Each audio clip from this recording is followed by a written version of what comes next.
गुरुजी प्रणाम। मैं विकास नगर देहरादून से हूँ। मेरा प्रश्न एक छोटा सा ही है। मेरे पास 2 बेटियाँ हैं। तो एक बेटी तो मेरी बहुत धर्म कर्म राधा रानी की पूरी भक्त है, पर दूसरी बेटी थोड़ी सी कम है, मतलब वो धार्मिक उसमें विमुख रहती है। तो उसे कैसे समझाऊं कि वो धर्म में भी साथ में आए?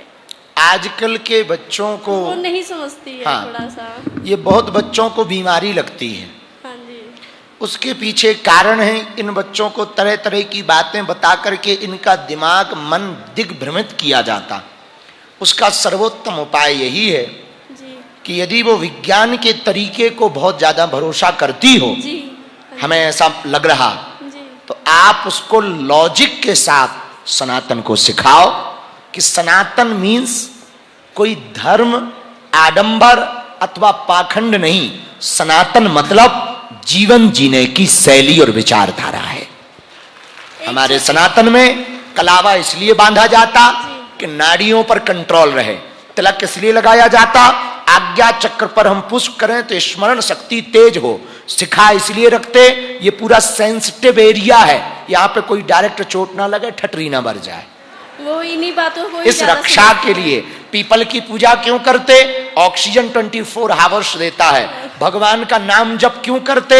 मन विचलित रहता तो गंदे थॉट्स प्रोसेस से बचने के लिए पॉजिटिव थॉट्स हमारे बने रहे, इसलिए नाम जप करते हैं। गुरुजी एक और, मेरे जो हस्बैंड है बहुत, आपने कहा था पर्सनल, लेकिन वो बहुत ज़्यादा परेशान है इस टाइम। वो स्वास्थ्य से बहुत ज़्यादा जूझ रहे हैं, बहुत ज़्यादा। हम उनके जबकि वो लिए धर्म कर्म से बहुत ज़्यादा है। हम उनके लिए भभूति देते हैं, आप पहुंचा देना। जी। भगवान ने चाहा तो वो बागेश्वर दर्शन करने आएंगे और स्वस्थ हो जाएंगे। महाराज जी राधे राधे। राधे राधे। पहले ये उल्टी टोपी वाले यहाँ तो दे दो भैया माई। जब से खड़ो वो आगे, चलो भैया इन्हीं को दे दो, ये जो दादाजी खड़े हुए। तब तक तुम बोलो बेटे। गुरुजी जय श्री राम। जय श्री राम। गुरुजी मैं बीकानेर राजस्थान से आया हूँ। बालाजी का भक्त हूँ, बालाजी की काफी पूजा करता हूँ। मेरे मन में एक सवाल है कि बालाजी की जो पूजा करते हैं वो लहसुन प्याज खा सकते हैं? लहसुन प्याज क्यों नहीं खाना चाहिए, पहले तो ये सुनो। तामसिक भोजन है। लहसुन प्याज से मुख से दुर्गंध आती है और तामसिक प्रभाव बढ़ता है। मुख से दुर्गंध आने पर नाम जप करने में मन नहीं लगता, कुभाव बन जाता, दुष्प्रभाव पड़ जाता। तामसिक भोजन से उपासना की जगह वासना ज्यादा बढ़ती है, इसलिए लहसुन प्याज नहीं खाया जाता है। ये तो ना खाने का कारण। अब उत्तर सुनो, बालाजी के भक्तों को खाना चाहिए अथवा नहीं।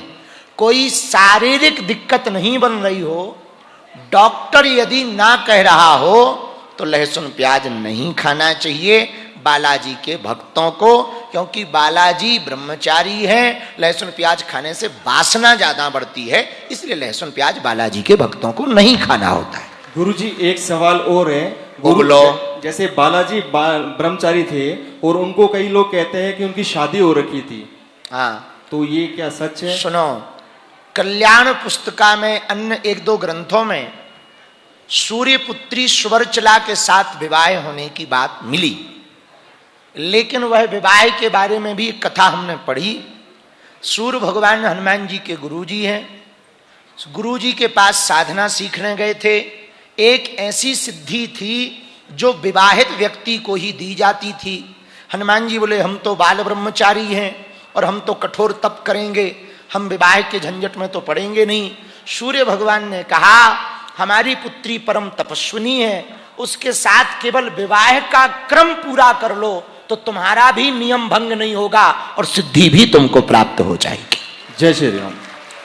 ऐसी वर्णन की कथा एक जगह हमको मिली सूर्यपुत्री सुवर्चला के साथ, पर अन्य संतों ने और शास्त्रों ने इसको स्वीकार नहीं किया।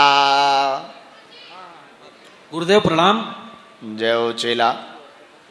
मेरे घर पर ही सीताराम सरकार की सेवा है, राम सीता का मंदिर है और मैं नियमित हनुमान चालीसे का पाठ करता हूँ। लेकिन आपके बताए हुए मेरी पत्नी से भी बोला मैंने कि हनुमान चालीसा कराओ, पर छोटा नगरीय क्षेत्र है, वहाँ बालाजी के प्रति महिलाओं के ऐसी इनकी सोच शंका है तो कृपया आज एक सहयोग मिला है इनकी शंका का कि महिलाएं नहीं पढ़ती है हनुमान चालीसा, तो कृपया मार्गदर्शन करें। दूसरी बात, कहाँ के रहने वाले हो? अभी वो माता जी का फोटो आपको भेंट किया था। आप नाम बता दो जगह का। छापीएड़ा, जिला राजगढ़, मध्य प्रदेश। ठीक, हमारे पास के हो। उत्तर सुनो चेले, जो यह पढ़े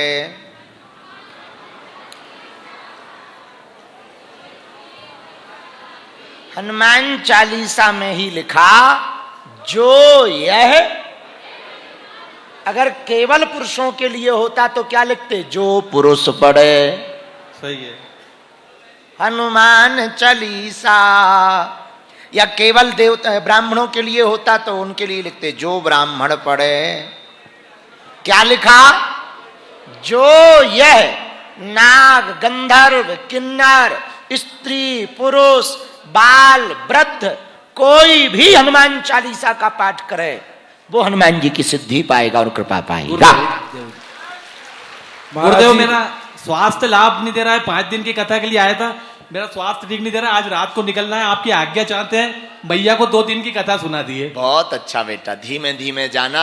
हाँ। और यहाँ पर ऑक्सीजन वैसे भी घटती है, धीमे धीमे जाना। और पहला सुख निरोगी काया, आराम से जाओ। प्रणाम। क्या है? प्रणाम। खुश रहो महाराज जी, चेला। राधे राधे। चेला राधे राधे। कैसे हो महाराज जी आप? जिंदा।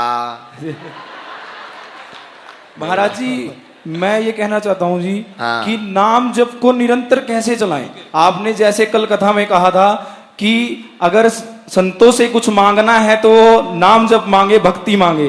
तो गुरुजी, मैं भी आपसे नाम जप और भक्ति मांग रहा हूँ। जैसे अच्छा देखो, भगवान कितने दयालु हैं। श्वास लेना नहीं पड़ता, अपने आप चलती है कि लेना पड़ता? अपने आप चलती है महाराज जी। अपने आप चलती। भगवान इतने दयालु हैं, उन्हें पता था कि आदमी महाकामचोर है, महाआलसी है। यदि हम मनुष्य के ऊपर छोड़ देंगे कि तुम श्वास लो, तो पता लगे कुछ लोग ऐसे मर जाते कि श्वास लेना भूल गए। बोले कैसे मर गए? बोले श्वास लेना भूल गए इसलिए मर गए। इसलिए भगवान ने ऑटोमेटिक फिट कर दिया। देखो किया, नहीं तो पता लगता जैसे कोई सुनाते, क्यों भाई दादाजी कैसे चले गए? बोले खाने बैठे थे, श्वास लेना भूल गए, सोई मर गए। हाँ, बोले भाई अभी अभी तो जिंदा थे, अब कैसे मर गए? अरे बोले क्या श्वास भूल गए तो मर गए।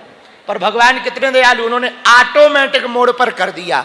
ऐसे ही नाम जप को ऑटोमेटिक मोड पर करना है। अभी नंदू भैया जी क्या कह रहे थे?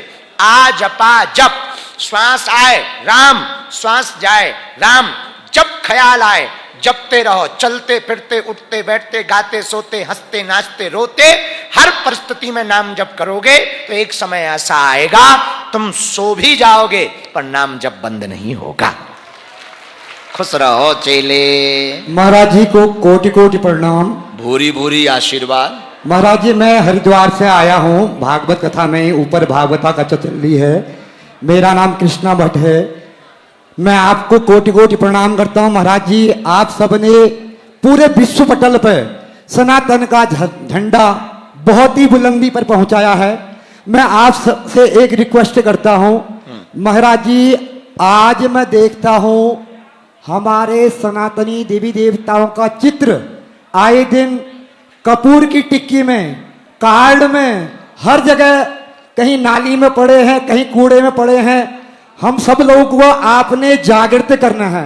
महाराज जी, आपसे बार बार मेरा अनुरोध है, हम सभी सनातनियों को आप इस समय पूरे विश्व पटल पर लाइव भी हैं।